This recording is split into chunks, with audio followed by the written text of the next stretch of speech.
For my leadership presentation, I chose to focus on the prodigious patron influence in this book. As Shoup states in the book, the prodigious patrons, people who, almost with a providential timing and unwittingly at the time, become strategic catalysts for the leader to make it to the next plateau or success or downfall. People who can be held a positive influence, hold you accountable, help you see other perspective. They help us shape and maintain a leader's success and influence. Prodigious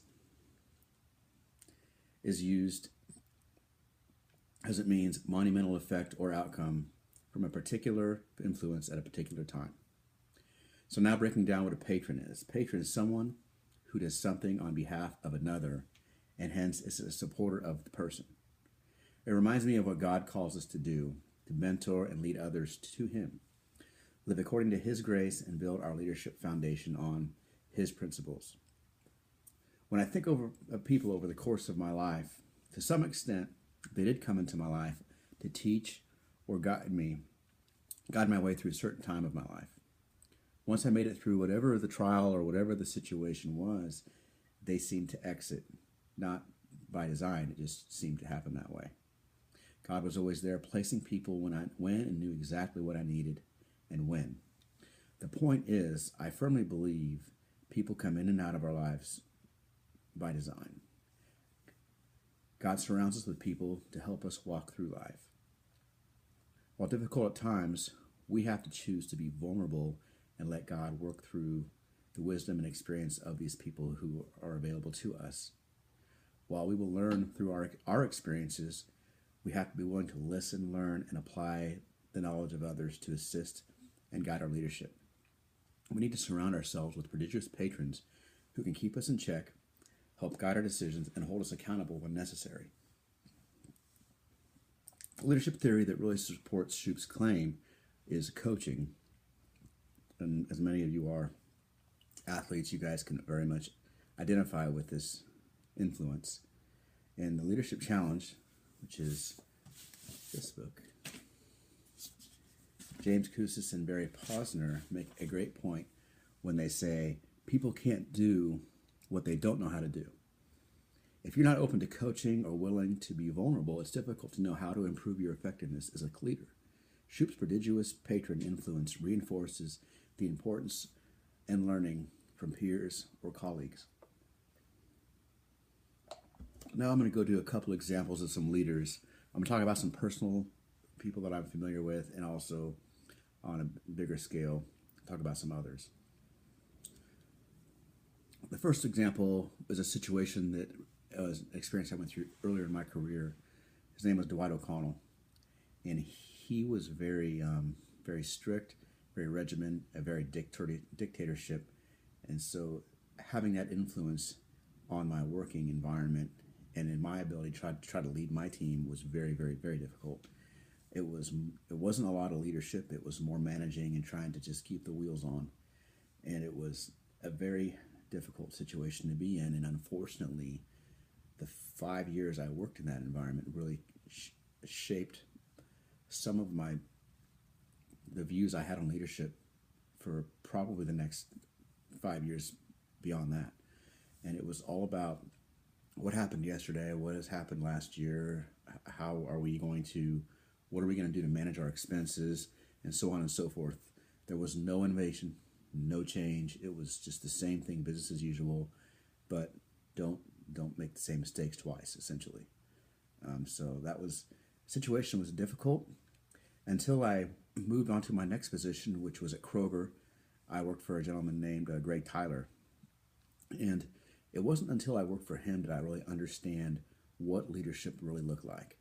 He would challenge me, and he could tell I had a very managing mindset. It was all about just keeping the wheels on, trying not to let the bad happen. And I think over the course of working for him, he would challenge me and say, Chad, this stuff doesn't matter. You need to focus on where you're taking the team. Where are you going? What are you going to do? And I never understood what he meant by those things until I started taking some of these classes and understanding what does it mean to lead, what's the difference between leadership and managing. And so I really credit him with a lot of my mindset to kind of shift my mindset out of that managing into leading.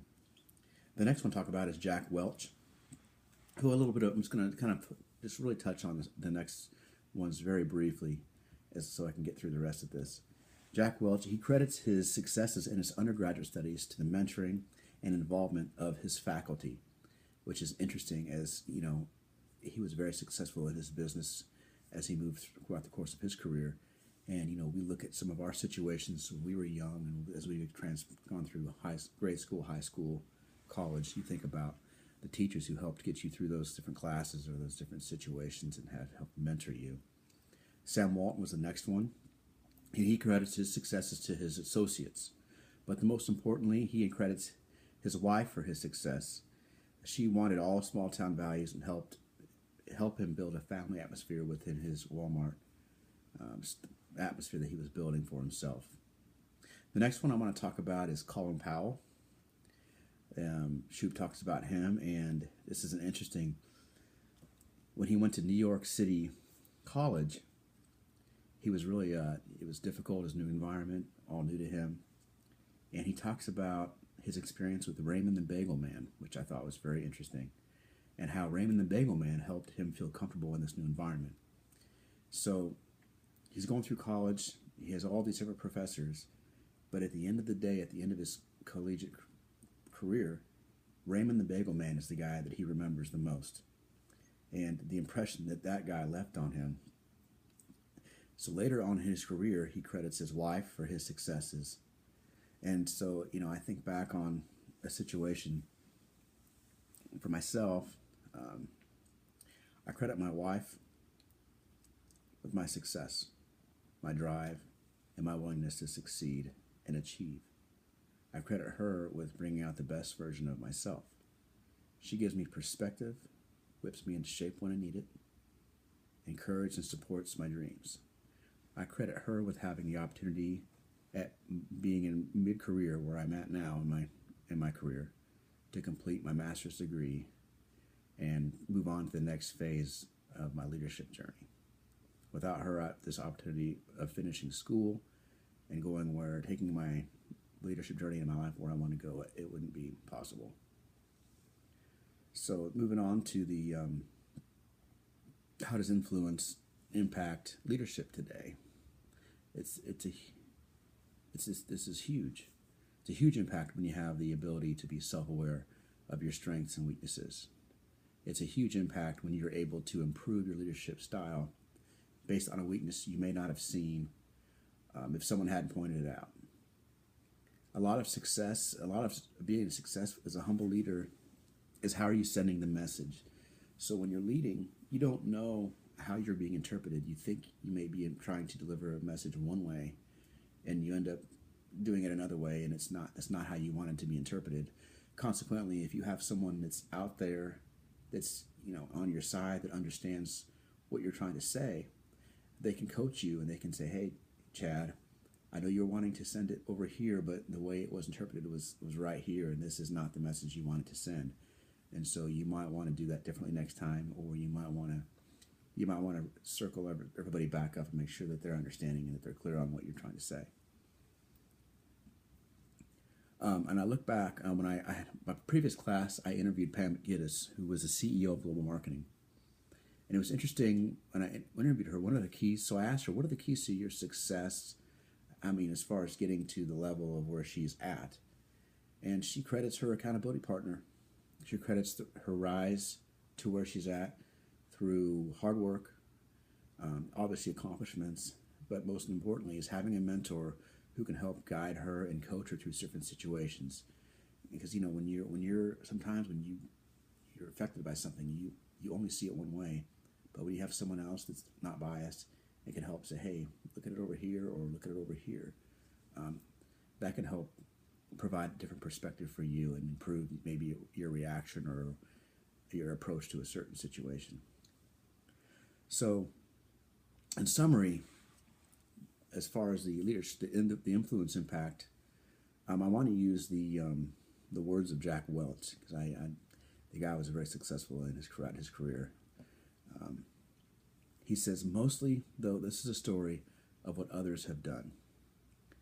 This is thousands of smart, self-confident, and energized employees who taught each other how to break the molds. Their efforts and their successes are who made my journey so rewarding. So you've got a guy who rose up to this pinnacle of business, crediting everybody else around him and not taking any of it on his own. And so going on to the next, we talk about what would the forecast if this influence is not continued. So I want to go back to the two examples I use in my personal career. The one with Dwight O'Connell. The thing was with the influence that he had in that environment was you had a situation where everybody was on pins and needles. Nobody could manage. It was a very dissonant situation. It was terrible. People were afraid of getting let go. You had people who were throwing other people under the bus. There was no encouraging. There was no loyalty. It was kind of a survival of the fittest.